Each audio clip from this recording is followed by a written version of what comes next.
The stopwatch was ticking when I found Mrs. Henderson face down in her garden.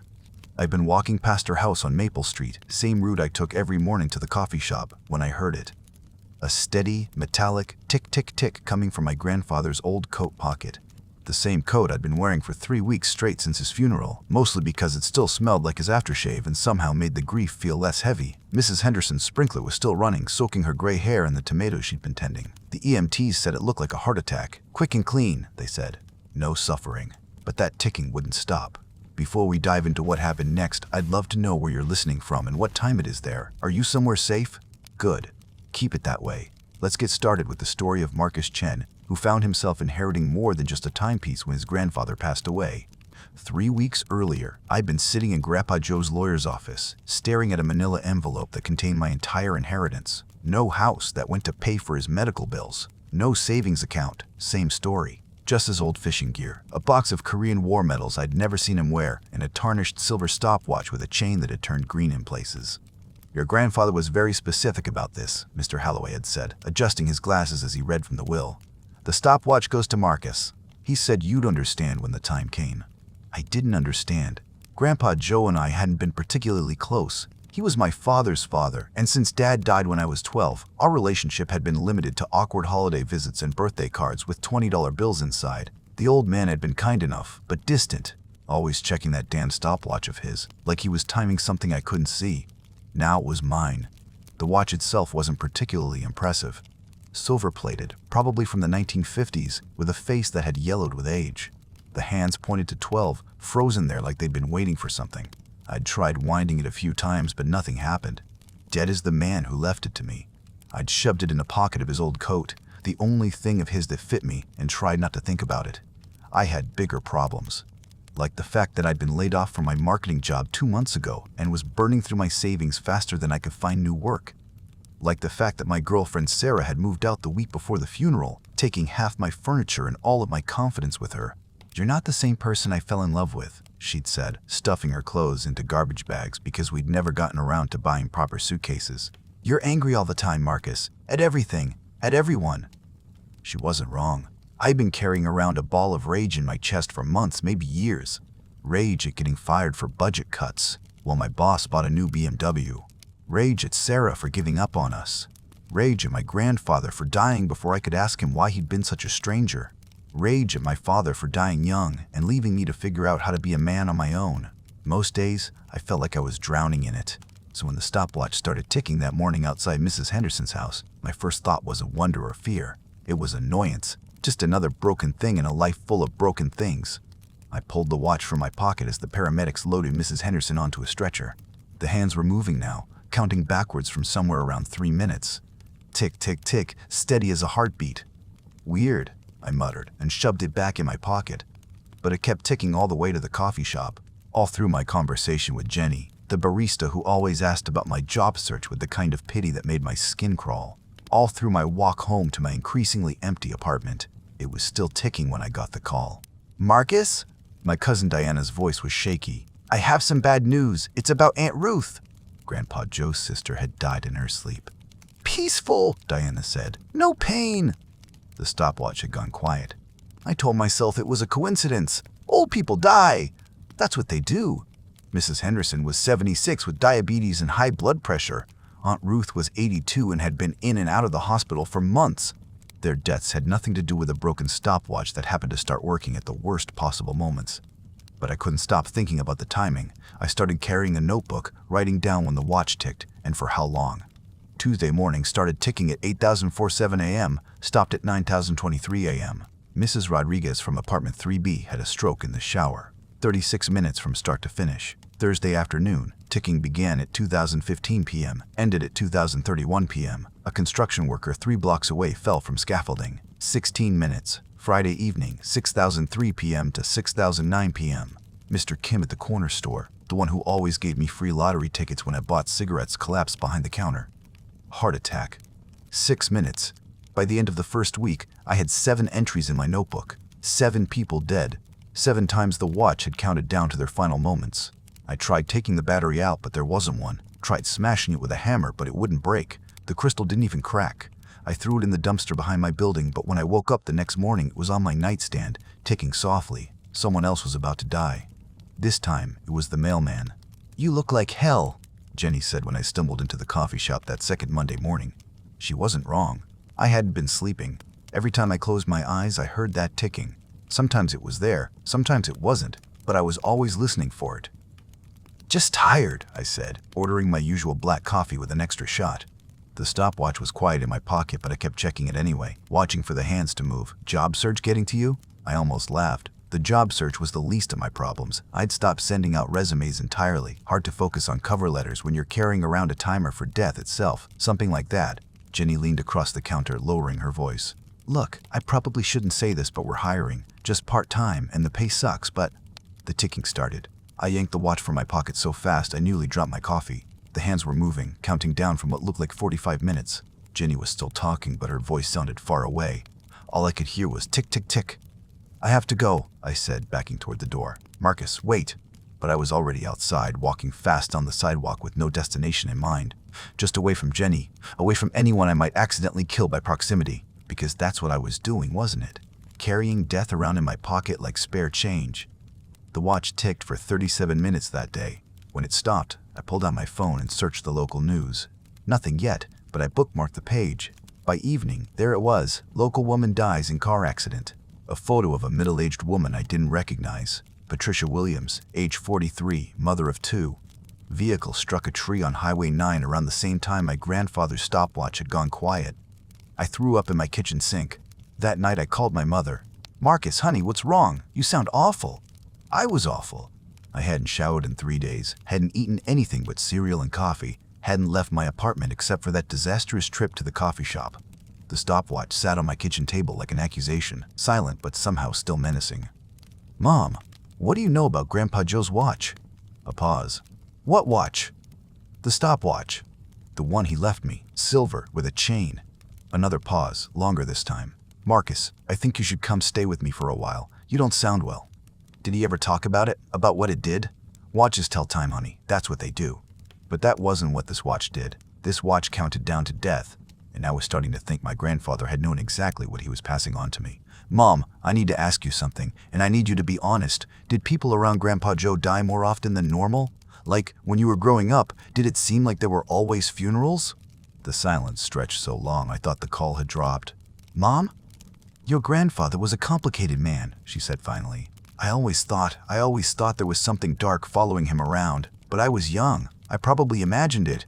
"What kind of dark?" "Marcus, you're scaring me. What's really going on?" I looked at the stopwatch. Still silent. Still waiting. "Nothing, Mom. I'm fine. Just missing him, I guess. Come visit me this weekend, please." "I can't. Because what if the watch started ticking while I was there? What if it counted down to her death, and I had to sit there knowing what was coming, powerless to stop it?" "I'll call you later," I said, and hung up before she could argue. That night, I dreamed about my grandfather. He was young in the dream, maybe 30, wearing a military uniform and standing in what looked like a train station. The stopwatch hung from his vest pocket, and he kept checking it, his face growing more anxious each time. "It's not supposed to work like this," he was saying to someone I couldn't see. "It's supposed to protect us." When I woke up, the watch was ticking again. The third week was when I started to understand the pattern. The watch didn't just count down to random deaths, it counted down to deaths that happened near me, within a certain radius, maybe a few blocks, maybe more. And the closer I was to the person when they died, the more accurate the timing became. I tested this theory on Wednesday morning.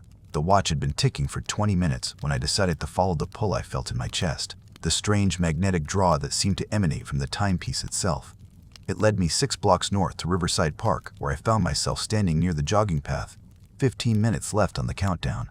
A man in his 50s was stretching against a bench, getting ready for his morning run. Gray hair, expensive athletic gear, the kind of determined expression that said he took his fitness seriously. He looked healthy, strong. 10 minutes.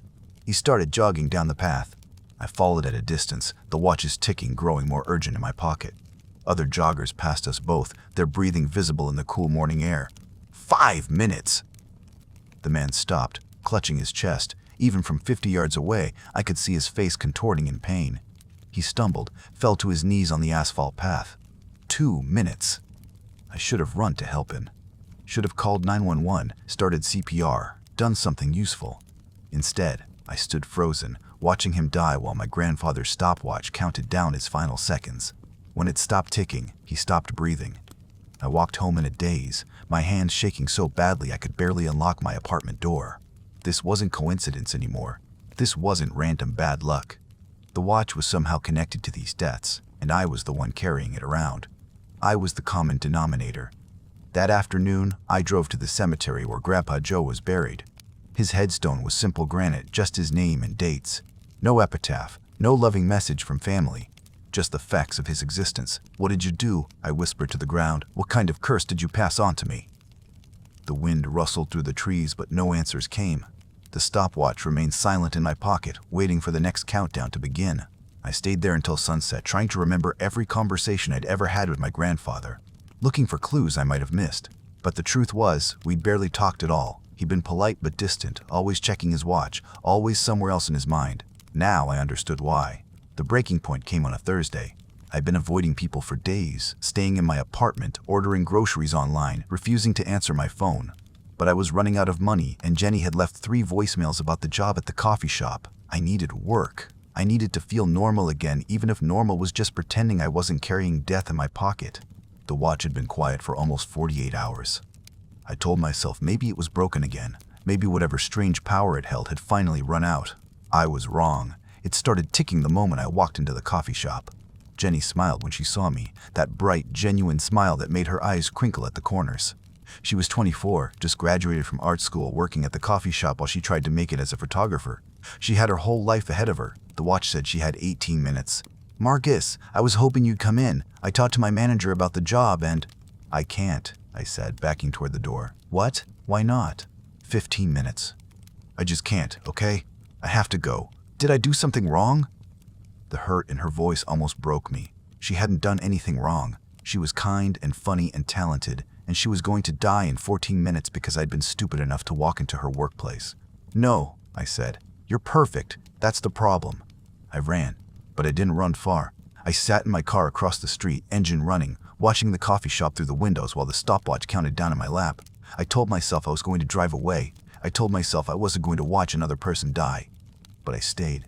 12 minutes. Jenny served a customer, laughing at something they said. 8 minutes. She started wiping down tables, humming under her breath. 4 minutes. A man in a black hoodie walked through the front door. 2 minutes. He pulled out a gun. 1 minute. Jenny raised her hands, tears streaming down her face.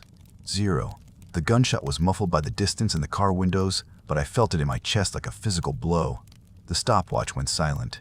Jenny fell behind the counter, and I sat in my car like a coward, watching the man in the hoodie grab money from the register and run. I should have warned her, should have called the police, should have done something, anything, other than sit there and watch it happen. But I knew now that intervention was impossible. The watch didn't predict deaths, it announced them. Jenny had been marked, and nothing I could have done would have changed that outcome. The police found her 20 minutes later when the next customer arrived. The man in the hoodie was never caught. Jenny's parents released a statement saying she'd been saving money to open her own gallery.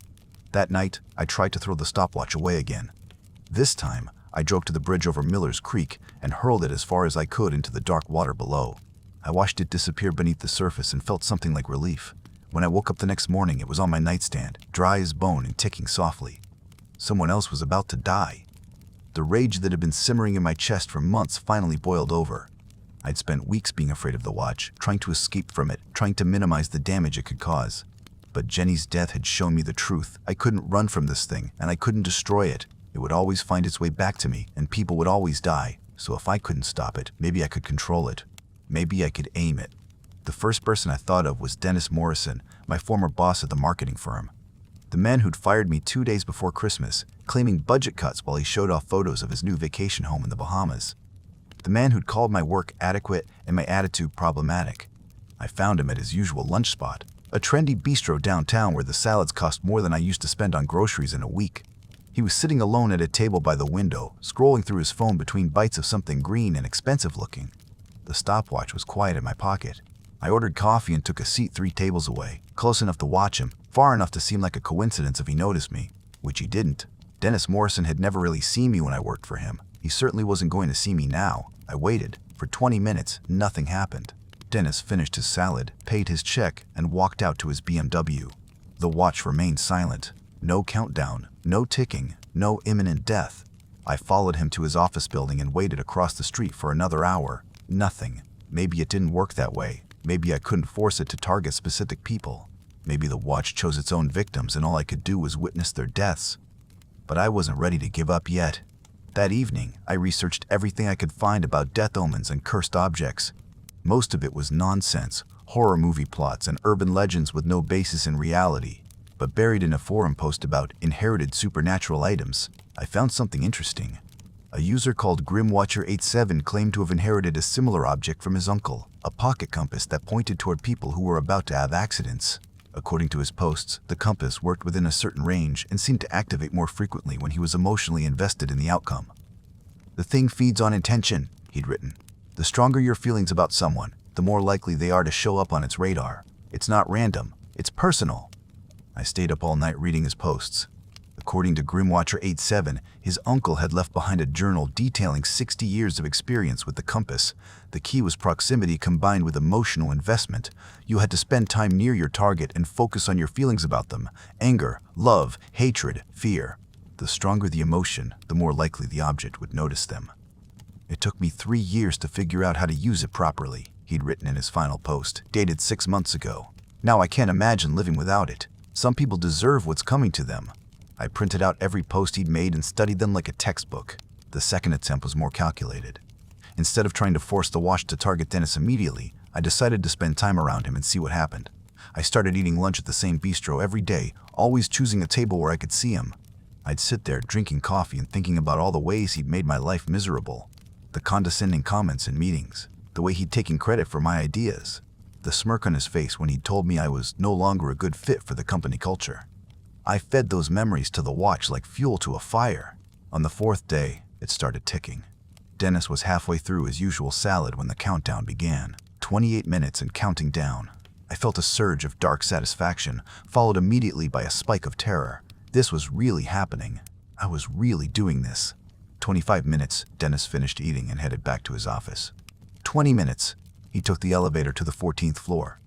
15 minutes, I followed him up using the stairs, my heart pounding with each step. 10 minutes, I positioned myself in the lobby of his floor, pretending to wait for someone while watching the hallway to his office. 5 minutes, Dennis emerged from his office, looking agitated, and headed for the elevator. 2 minutes, the elevator doors opened. He stepped inside. 1 minute, the elevator lurched to a stop between floors. 0, the cable snapped. I heard the crash from where I stood in the lobby, a sound like thunder contained within the building's walls. Emergency alarms started blaring immediately. People were screaming, running, calling 911. Dennis Morrison was dead, and my grandfather's stopwatch had counted down every second of his final half hour. I walked out of the building in a daze, my hands shaking but my chest filled with something that felt dangerously close to satisfaction. He'd gotten what he deserved. The man who'd destroyed my career, who'd treated me like garbage, who'd never faced consequences for anything in his privileged life. He was gone, and I was the one who'd made it happen. The addiction started immediately. Within a week, I had a list. Sarah's new boyfriend, the smug accountant who'd been texting her while we were still together. My upstairs neighbor who played music until 3 a.m. every night. The DMV clerk who'd made me wait 4 hours to renew my license, then told me I'd filled out the forms wrong. Small grievances, petty annoyances, people who'd made my life a little bit worse through selfishness or cruelty or simple indifference. I told myself they deserved it. I told myself I was balancing the scales. Sarah's boyfriend was the second one to go. I followed him to his gym, spent an hour on the treadmill next to his, focusing on my anger at how quickly Sarah had moved on. The watch ticked for 43 minutes. He had a brain aneurysm in the locker room. The neighbor was third. I sat in the hallway outside his apartment for 2 hours, thinking about all the nights he'd kept me awake, all the times I'd asked him politely to turn the music down and been ignored. 18 minutes on the countdown. He choked on his dinner, alone in his apartment, while his stereo played at full volume. The DMV clerk took longer. I had to visit the office 3 times before the watch activated, but when it did, the countdown was only 7 minutes. She had a heart attack at her desk, slumping forward onto the paperwork that had been making some other poor citizen's life miserable. Each death felt like justice. Each tick of the stopwatch felt like validation. I was finally in control of something in my life. The problem with power is that it's never enough. After a month of successful targeting, I started looking for bigger fish. People who'd done more than just annoy me. People who'd actually hurt others and gotten away with it. I found Marcus Vega through local news articles. He'd been arrested twice for domestic violence but never convicted. His ex-wife had a restraining order against him, but he kept showing up at her workplace, her kids' school, her mother's house. The police said their hands were tied until he actually violated the order. I decided to untie them.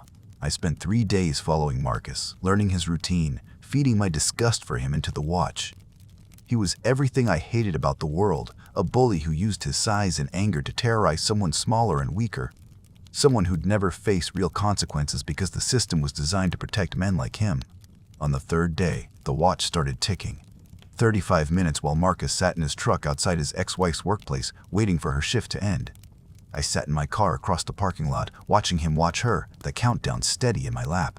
20 minutes when she finally emerged from the building, looking terrified when she saw his truck.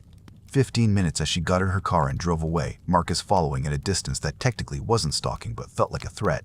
10 minutes at a red light where Marcus pulled up next to her car and rolled down his window, shouting something that made her flinch. 5 minutes when he followed her into a gas station parking lot. 2 minutes when he got out of his truck, walking toward her with his hands clenched into fists. 1 minute when she ran inside the gas station, leaving him standing alone by the pumps. 0 when his cigarette, forgotten in his rage, ignited the gasoline vapors around his boots. The explosion was small but effective. Marcus Vega died instantly, and his ex-wife was finally free. The local news called it a tragic accident.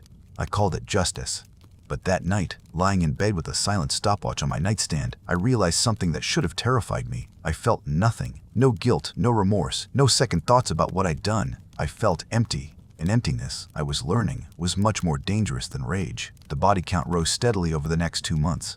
Landlords who exploited their tenants, bosses who harassed their employees, a judge I'd read about who gave light sentences to wealthy defendants and harsh ones to the poor, a pharmaceutical executive who'd raised the price of insulin while diabetics died. I told myself I was doing good work, cleaning up the world, one deserving death at a time. The watch never seemed to tire, never refused to activate when I focused my hatred on the right targets. But something was changing in me. The satisfaction I'd felt after Dennis Morrison's death was fading, replaced by a hollow compulsion that had nothing to do with justice and everything to do with the need to feel powerful, to feel like I mattered. I started taking risks, following targets more closely, staying nearby when the countdown ended, watching their final moments with clinical detachment. I told myself it was to make sure the job was done properly, but the truth was simpler and more disturbing. I enjoyed it. I enjoyed watching bullies die afraid. I enjoyed the moment when they realized something was wrong, that their heart was stopping or their breath was failing or their world was about to end. I enjoyed being the invisible hand of fate, the secret architect of their destruction. The watch had made me into something I didn't recognize, something that fed on death and called it righteousness. But I was about to learn that every curse has a price, and mine was about to come due, because the people I loved were starting to show up on the watch's radar, and unlike my carefully chosen targets, their deaths wouldn't feel like justice at all. The first person I loved to die because of the watch was my mother. I hadn't seen her in 3 months, not since that phone call where she'd asked about Grandpa Joe's stopwatch and I'd hung up on her. She'd called a few more times after that, leaving worried voicemails that I deleted without listening to completely. I told myself I was protecting her by staying away. I was wrong. She showed up at my apartment on a Tuesday morning in November, using the spare key I'd forgotten she had. I was sitting at my kitchen table, researching my next target, a slumlord who was illegally evicting families in the middle of winter when I heard her key in the lock. "Marcus? Honey, are you home?" The stopwatch started ticking immediately. I yanked it from my pocket, staring at the hands as they began their countdown. 47 minutes. My mother had 47 minutes to live, and it was my fault for letting her get close to me. "There you are," she said, appearing in the kitchen doorway. She looked older than I remembered, more fragile. Her hair had gone completely gray, and there were new lines around her eyes. "I've been so worried about you. You look terrible." 45 minutes. "Mom, you need to leave." "What? I just got here." She set her purse on the counter and started looking around my apartment, taking in the empty pizza boxes, the unwashed dishes, the general decay of my life.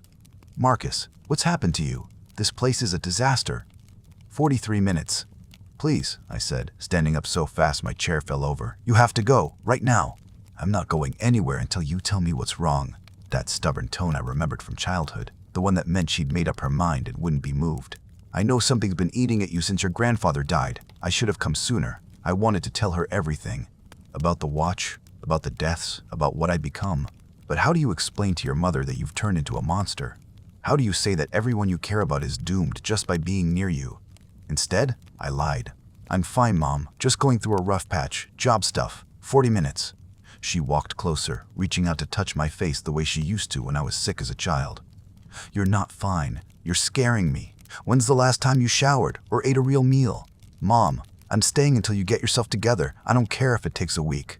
38 minutes. That's when I knew she was going to die. Not because of anything the watch was doing to her, but because of who she was. My mother had never walked away from someone she loved, no matter how hard they pushed her away. She'd stayed with my father through his drinking years. She'd stayed with me through my teenage rebellion, and she was going to stay now, even if it killed her, which it would. I tried everything I could think of to get her to leave. I yelled at her, told her I didn't want her there, said horrible things about how she'd failed as a mother. She just stood there and took it, her eyes filling with tears but her feet planted firmly on my kitchen floor. 25 minutes. I know you don't mean that, she said quietly. You're hurting, and you're trying to hurt me so I'll go away, but I won't. I can't. You're my son, Marcus. You're all I have left. 20 minutes. I thought about running, just grabbing my coat and leaving her in my apartment, getting as far away as possible before the countdown ended. But even if I could bring myself to abandon her, it wouldn't matter. The watch had marked her. Distance wouldn't save her now. 15 minutes. Mom, I said, my voice breaking. I love you. I need you to know that. Everything that's about to happen, it's not your fault. She looked confused, frightened by the desperation in my voice. Marcus, you're scaring me. What do you mean, about to happen? 10 minutes. That's when her chest pain started. Just a small wince at first, her hand going to her heart like she'd felt a flutter. Then her breathing became shallow, labored. Mom? I think I need to sit down. 5 minutes. I helped her to the couch, knowing it was too late to call 911, too late to do anything but watch her die.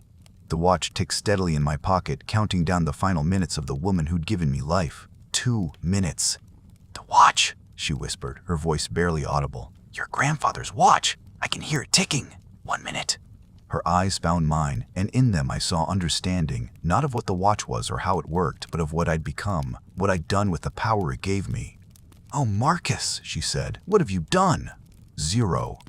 Her heart stopped at exactly 11:47 a.m., just as the stopwatch fell silent. I performed CPR until the paramedics arrived, even though I knew it was pointless, even though I knew I was the reason she was dead. The official cause of death was cardiac arrest. Stress-induced, the doctor said. She'd been worried about me for months, apparently. The worry had literally broken her heart. But I knew the truth. The watch had killed her because I'd let her get close to me, because I'd been so focused on using it as a weapon that I'd forgotten it was still a curse. And curses don't distinguish between the guilty and the innocent. They just consume everything in their path. I tried to quit after my mother's funeral. I threw the watch in a safety deposit box at the bank, thinking maybe containing it would break the connection. For 3 weeks, I didn't carry it, didn't think about it, didn't use it to hurt anyone. I got a job at a grocery store, started seeing a therapist, tried to build something resembling a normal life. But normal wasn't possible anymore. Not when I knew what power felt like. Not when the world was full of people who deserved to die, and I was the only one who could make it happen. The watch found its way back to me, of course. I woke up one morning and it was on my nightstand, ticking softly. Someone nearby was about to die, and there was nothing I could do to stop it. Except there was something I could do. I could choose who it would be. I'd been working the night shift at the grocery store, and my manager was a petty tyrant named Carl who made everyone's life miserable. He screamed at elderly cashiers for working too slowly, docked pay for minor mistakes, and had been sexually harassing the younger female employees for years. The watch was counting down from 32 minutes when I arrived for my shift that night. Carl was in his office, probably watching security footage and looking for reasons to write people up. I sat in the break room and waited. 20 minutes! Carl emerged from his office to yell at Sandra, a 16-year-old girl who'd supposedly given someone incorrect change. 15 minutes! He cornered Maria, one of the night cleaners, in the storage room. I could hear her protesting in Spanish, could see the fear on her face when she emerged 10 minutes later. 10 minutes! Carl went back to his office, slamming the door behind him. 5 minutes! The lights in his office went out. Then came the sound of something heavy falling. 0! Carl had a stroke at his desk, probably brought on by the cocaine habit everyone suspected but no one could prove. He was found the next morning by the day manager. I felt nothing when he died. No satisfaction, no guilt, no sense of justice served. Just emptiness. Like I was going through the motions of being human without actually feeling anything. That should have been my warning sign. The fact that I could watch people die, even people I'd marked for death, without feeling anything at all. But I was too far gone by then to recognize what I'd become. I was already dead inside. The watch was just catching the rest of me up. Over the next year, the deaths came faster and closer to home. My therapist, Dr. Martinez, who'd been trying to help me work through my anger and depression. 24 minutes on the countdown, heart attack in her office right after our session ended. My neighbor, Mrs. Patterson, who'd brought me casseroles after my mother's funeral and worried about me when I didn't pick up my mail for days. 18 minutes, stroke while she was watering her plants. The mailman who'd replaced the one who died in those early days. The cashier at the grocery store who always asked how I was doing. The mechanic who fixed my car. One by one, anyone who showed me kindness or got too close to my life ended up on the watch's radar. I tried to isolate myself, but it didn't matter. The watch seemed to feed on connection, on any emotional bond between me and another person. Love, hate, kindness, cruelty. It didn't distinguish. If I felt anything towards someone, if they mattered to me in any way, they became a potential target. And the worst part was, I was starting to understand that this wasn't random. The watch wasn't cursed in the way I'd originally thought. It wasn't an evil object that brought death wherever it went. It was a tool. And like any tool, it reflected the intentions of the person using it. I'd wanted power over life and death, and the watch had given it to me. But power like that comes with a price, and the price was everyone I'd ever cared about. The watch was showing me who I really was underneath all my justifications and rationalizations. I wasn't a vigilante dispensing justice to the wicked. I wasn't balancing cosmic scales or making the world a better place. I was just angry. Angry at everyone and everything. Angry at the world for being unfair. Angry at people for having things I didn't have or being happy when I wasn't. And anger like that, given the power to kill, doesn't stop with the guilty. It consumes everything in its path until there's nothing left but ash and silence. I found my grandfather's journal in his old bedroom at the nursing home. The staff was clearing out his belongings 6 months after his death, and they'd called me to pick up anything I wanted to keep. I almost didn't go. What was the point of holding on to memories of a man I'd barely known? But something pulled me there. Maybe it was guilt. Maybe it was desperation. Maybe it was the hope that somewhere in his possessions, I'd find answers about the watch that was destroying my life, one death at a time. The journal was hidden in a hollowed-out copy of The Old Man and the Sea, tucked between his other books like a secret he'd never meant to share. The leather cover was worn smooth from decades of handling, and the pages were filled with his careful handwriting. The first entry was dated 1953. The watch arrived today. Uncle Heinrich's final gift, along with a letter explaining what it does and how it works. I thought he was mad, writing about death omens and cursed timepieces. I thought the war had broken his mind like it broke so many others. I was wrong. Sarah Miller, age 19, died this morning at 8:47 a.m. The watch ticked for exactly 34 minutes before she passed. Automobile accident on Highway 12, just like Uncle Heinrich said it would be. Just like the watch predicted. God help me, I think I understand now why he killed himself. The entries that followed documented 60 years of death and guilt. My grandfather had carried the watch through the Korean War, where it had counted down the deaths of his fellow soldiers. He'd brought it home and watched it mark his neighbors, his coworkers, his friends for death. But unlike me, he'd never tried to use it as a weapon. He'd spent decades trying to understand it, to find ways to save the people it marked, to break the curse that had been passed down through his family for generations. March 15, 1967, I saved Margaret Thompson today. The watch ticked for 47 minutes, but I called the ambulance before her heart attack began. She lived. But someone else died instead, old Mr. Davidson 3 blocks away. The watch doesn't predict death, it demands it. One way or another, someone in range must die when the countdown ends. October 8, 1978. I understand now. The watch feeds on proximity and emotion. The stronger your feelings about someone, the more likely they are to be chosen. I've been keeping everyone at arm's length for years, trying to protect them. But isolation is its own kind of death. December 24, 1991, Marcus was born today. My grandson! I held him for exactly 3 minutes before the watch started ticking in my pocket. Even then, it recognized him as important to me. I gave him back to his parents and haven't touched him since. I pray this curse dies with me. The final entry was dated just a week before his death. I'm leaving the watch to Marcus. Not because I want to curse him, but because I have no choice. The watch chooses its own succession, and it has chosen him. I've tried to destroy it countless times, tried to lose it, tried to give it away. It always comes back. The curse must continue. I've spent 60 years learning to live with this burden. Maybe Marcus will be stronger than I was. Maybe he'll find a way to break the chain that has bound our family for generations. Or maybe he'll do what I was never brave enough to do. End it the only way it can be ended. God forgive me for what I'm about to pass on to him. I sat in that empty nursing home room for hours, reading and rereading my grandfather's words. understanding finally why he'd been so distant, why he'd checked his watch obsessively, why he'd died alone, with no friends or family close enough to be marked by the curse he carried. He'd been protecting us, all of us. For 60 years, he'd sacrificed his own happiness to keep the people he loved safe from the thing that lived in his pocket. And I'd undone all of that in less than a year. The plan came to me slowly, like a terrible sunrise. My grandfather had been right about one thing: the curse had to continue. The watch would never allow itself to be destroyed or abandoned. It would keep finding its way back to me, keep marking people for death, keep feeding on the connections I made with other human beings. But he'd also been right about something else. There was one way to end it. The same way his Uncle Heinrich had ended it decades ago. The same way my grandfather had been too afraid to try. I started making my list, not of people I wanted to kill this time, but of people I'd already killed. People who died because they'd made the mistake of caring about me or getting close to me. My mother, Dr. Martinez, Mrs. Patterson, Jenny from the coffee shop, all the innocent people who'd been marked for death simply because I'd felt something toward them. And then there were the others. Dennis Morrison in his elevator accident, Sarah's boyfriend in his brain aneurysm, Marcus Vega in his fiery death at the gas station. All the people I'd deliberately targeted, telling myself they deserved it. The list was longer than I'd expected. 37 names, 37 people who would still be alive if I'd never inherited my grandfather's curse. 37 reasons why the world would be better off without me. But I couldn't just kill myself and hope the curse would end. If my grandfather's journal was accurate, the watch would simply find a new host. Someone else in my family, probably. Some distant cousin who'd never heard of Great Uncle Heinrich or the price of carrying death in your pocket. No. If I was going to end this, I had to be smart about it. I had to make sure the watch went down with me.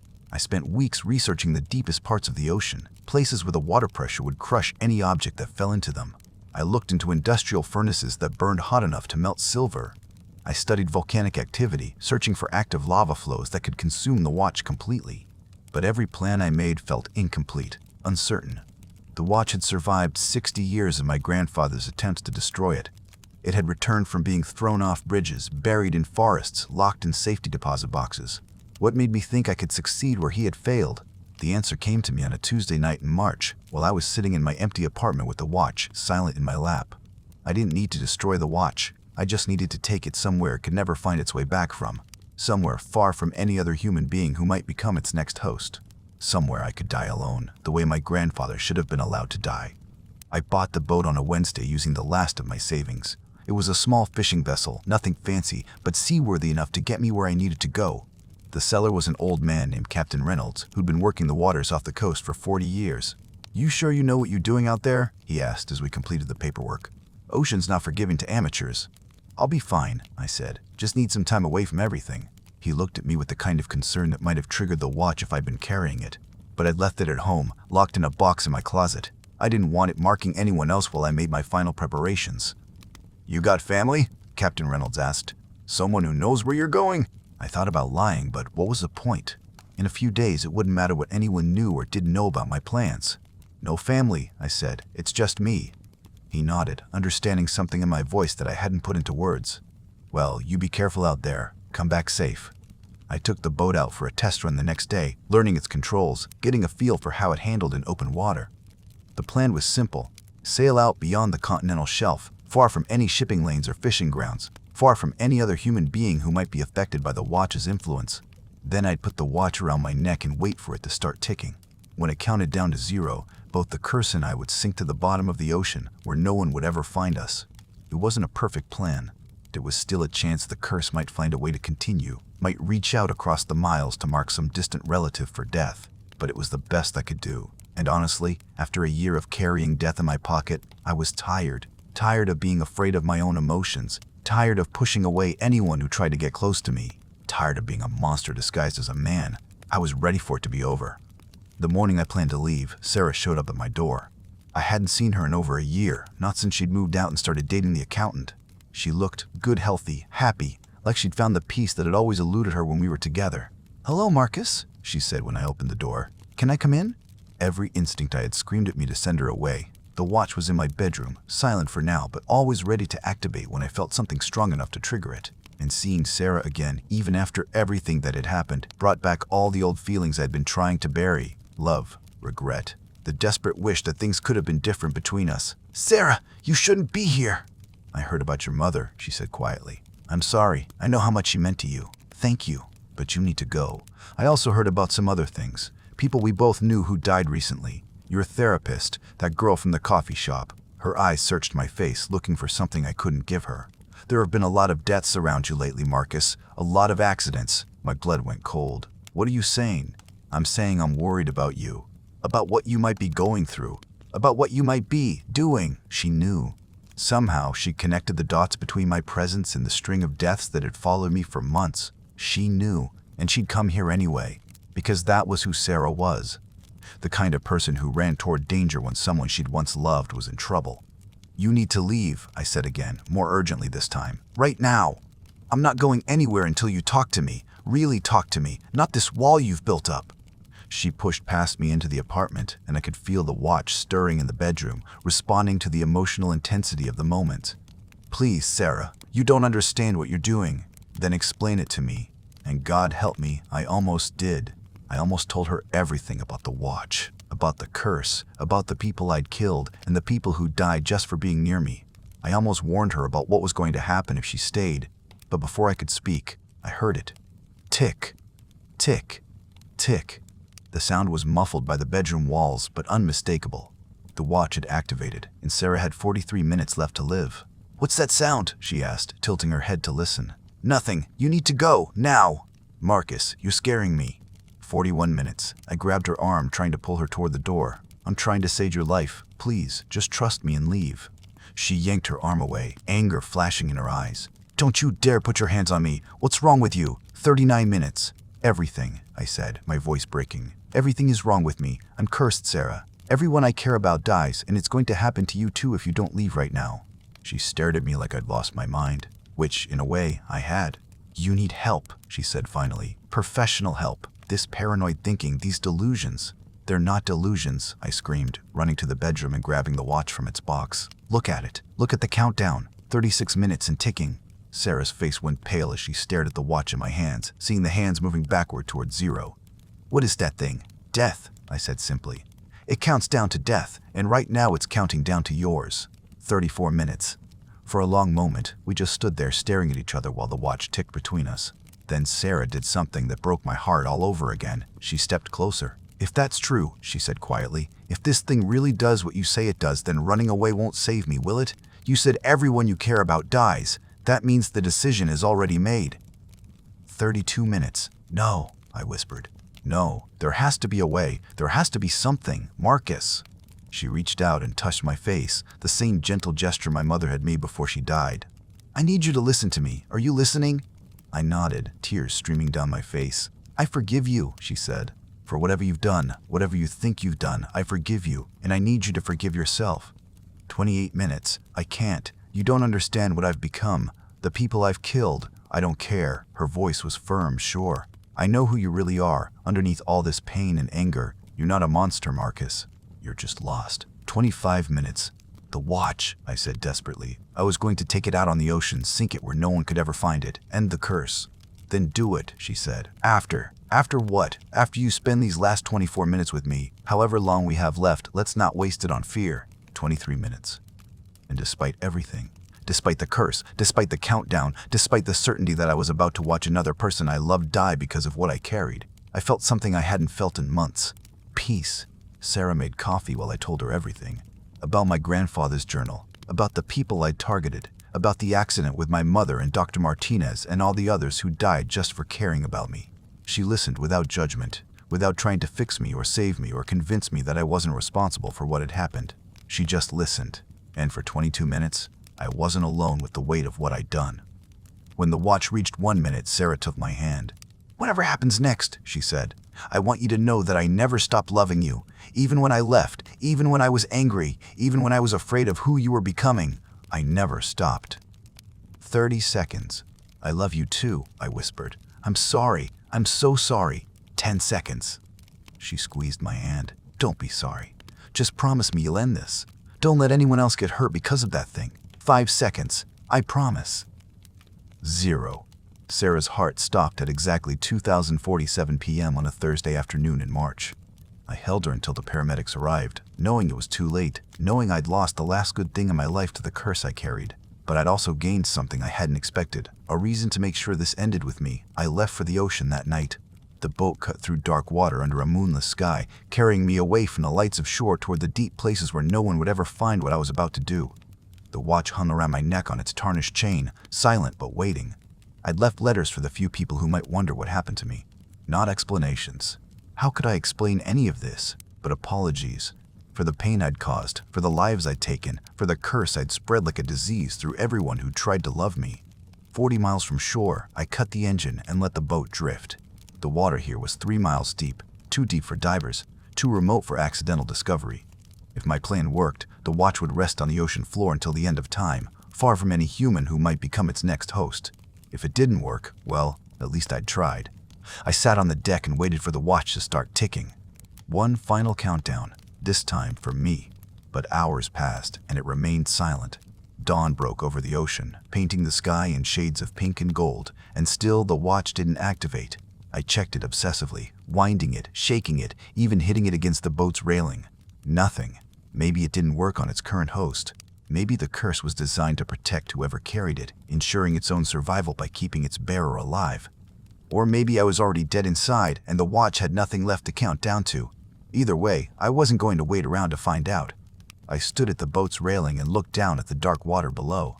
Somewhere beneath those waves, the continental shelf dropped away into an abyss that would swallow the watch and me together. "I'm sorry, Grandpa," I said to the wind. "I'm sorry I wasn't strong enough to carry this the way you did." Then I jumped. The water was shockingly cold, driving the breath from my lungs as I sank beneath the surface. The watch dragged me down, its chain tangled around my neck, its weight pulling me toward the depths. And as the light faded above me, as my lungs burned for air I couldn't reach, I heard it at last. Tick, tick, tick. The watch had finally started counting down to my death, but instead of minutes, it was counting in seconds. Instead of giving me time to prepare, it was simply marking the moments I had left. 15 seconds of consciousness, 10 seconds before the darkness took me, 5 seconds to wonder if this would really end the curse, or if it would simply find someone else to torment. 0. I died at the bottom of the ocean with my grandfather's watch around my neck, 3 miles down in water so deep that sunlight had never touched it. But death, I learned, wasn't the end of the story. Because curses like this one don't die easily. And somewhere, in a city I'd never visited, a young woman named Chen, my second cousin, a kindergarten teacher who'd never heard of Great Uncle Heinrich or the watch that counted down to death, woke up to find a tarnished silver timepiece on her nightstand. It was ticking softly. Someone nearby was about to die. And the curse continued, as it always had, as it always would, passing from one generation to the next like a poisonous inheritance that could never be refused. The watch doesn't care who carries it, it only cares that someone does. And now, somewhere out there, Lisa is learning what I learned, what my grandfather learned. What everyone who inherits this burden eventually discovers: some gifts are really curses, some curses are really gifts, and sometimes the only difference between the two is how willing you are to use them. The watch is still ticking, it's always ticking, and if you listen closely, in the quiet moments when the world holds its breath, you might hear it counting down to something you can't see coming, something you can't stop, something that's already chosen you. Tick, tick, tick. End of recording. If you enjoyed this story, remember to like and subscribe. And if you're listening to this late at night, alone in your room, and you think you hear something ticking that shouldn't be there, well, maybe you should check your nightstand. Sweet dreams.